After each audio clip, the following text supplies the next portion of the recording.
Yeah, hi, my name is Ahmed.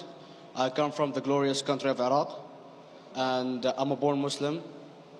My problem is that I practiced Islam when I was... Brother, first we'd request questions from the non-Muslims. Once all the questions from non-Muslims are over, inshallah, we'll give you a chance. Yeah, but I'm telling you my problem only. Okay. But you said you're Ahmed and you're a born Muslim. I am born Muslim. But now are you a Muslim or not? I'm agnostic. Oh, so now you have left the religion of Islam. Yeah, I'm confused. Okay, fine. If you have left the religion of Islam, you can ask the question, brother. Okay. So my question is, how come I don't have the faith that you and the other Muslims have and some of my friends, even though I practiced Islam a lot and I even did Umrah, but I still do most of the sins that are forbidden in Islam, and I sometimes am lazy to do the prayer and the other subjects we have to do in Islam. I have read many books about other religions and conspiracy theories and documentaries and such. I even have seen your own videos on YouTube, and there are many questions that go around my head about Allah and the Messenger and Muslims in general. And basically the most important question is, you said in one of your debates or questions that Allah is the creator and He's uncreated. But I have realized, how can the uncreated exist? And if He exists, how can we notice Him? How can we see Him or hear Him or feel Him or know of His existence if He's uncreated in our own dimension or so? That's one of the questions. Brother Ahmed said that he is a born Muslim. He comes from Iraq. He read the Quran, he read the books, but he commits many sins. He believes maybe sometimes he's agnostic and he's lazy for praying. Brother, before I answer your main question, if you do sins and if you're lazy for praying, that does not make you a non-Muslim.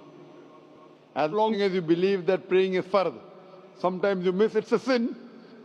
It's a major sin that you sometimes don't pray, but that doesn't make you a non-Muslim. If you say praying is not required, then you're doing kufr. But if sometimes you do sin, sometimes minor sin, sometimes major sin, it is haram, it's forbidden, but that does not throw you outside the fold of Islam. There are sometimes waswasa of the shaitan asking you, you're a Muslim, but this is wrong in Islam, this is wrong. And it does deviate the person's mind. At that time, maybe your iman may be low. But these things should not make you consider that you're non-Muslim. Regarding a question that I mentioned in my speech, and you're right, that Almighty God is the creator, but He Himself is uncreated. You ask the question, how can the uncreated, how can we see the uncreated, and how it's possible? Allah subhanahu wa ta'ala is Khaliq, is the creator. And by definition, He's uncreated. Because normally people say that when they try and prove in logic that everything has a creator, who created this table, the carpenter, from where he got, from the tree, who created the tree, so it goes back to Allah. So when many of the people try to convince an atheist, they try and say that everything has a creator, and then they get trapped when the atheist asks him who created Allah. So if you hear my tapes, I never go that way. I ask the atheist that how did you come to know about the universe? How did you come to know about the functioning of the stars, of the sun? And he says, and goes back, that the creator. So it's the vice versa. So if you know how to deal with logic, you don't trip over this problem with the atheist trap, the Muslims or the believers, by saying who created Allah. By definition, Allah is uncreated. And if you ask the question, who created Allah? If you have heard my tapes, I give the reply. That suppose a person comes and says that my brother John. Yeah, I know, I saw that, I heard that's funny, but I mean, how does he exist if he's uncreated? Not that is Allah. Automated. Yeah. That's the difference between you and Allah. How does he exist? Means he was existing. He doesn't have a beginning. You and I have a beginning, that's human being. So that's the difference between us and Allah. You can't say that Allah has to be like us. If Allah is like you and me, why should we worship Him? I see, but have you heard of the phenomenon, the Big Brother?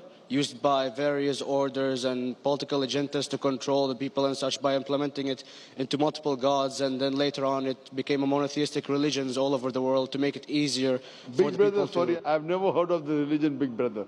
It's not a religion, it's like a theory, an idea, basically. For What does it say? Yes?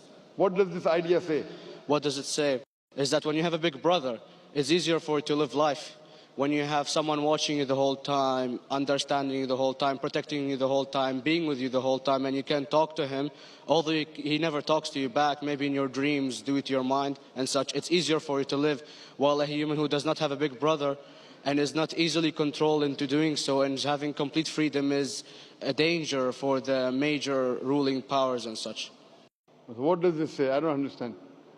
Big Brother may be the Big Brother may not be the... What does it have to do with Islam and God? What does it have to do? Because basically Allah is watching you the whole time. So you want to say that Allah is like a big brother? Indeed, you use him for your protection so you won't be scared. You know what I mean? See, this is the hypothesis. Hypothesis.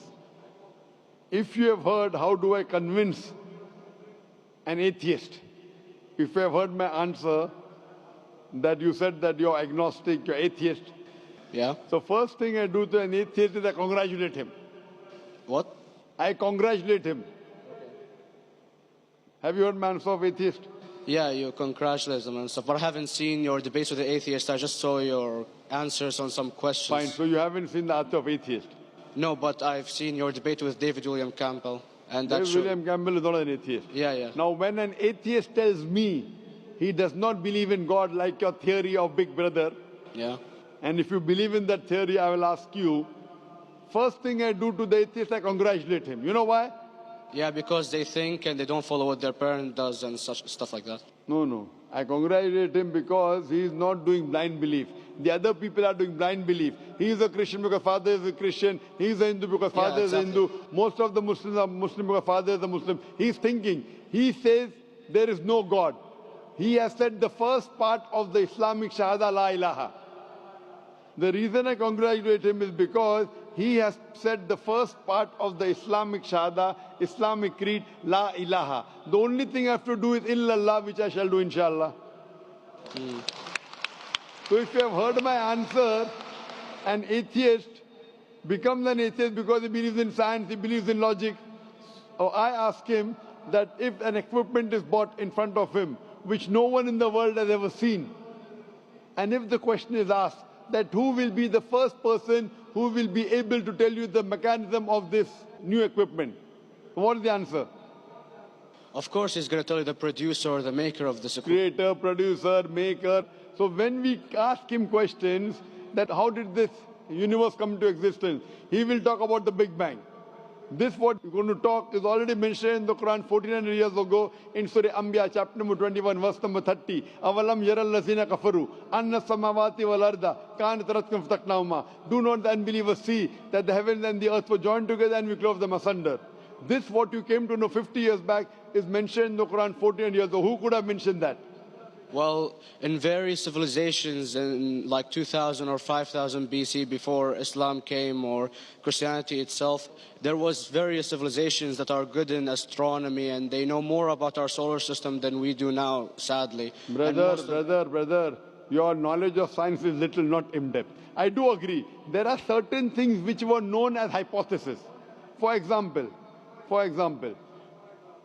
we came to know, we were proved that the earth was spherical in 1577.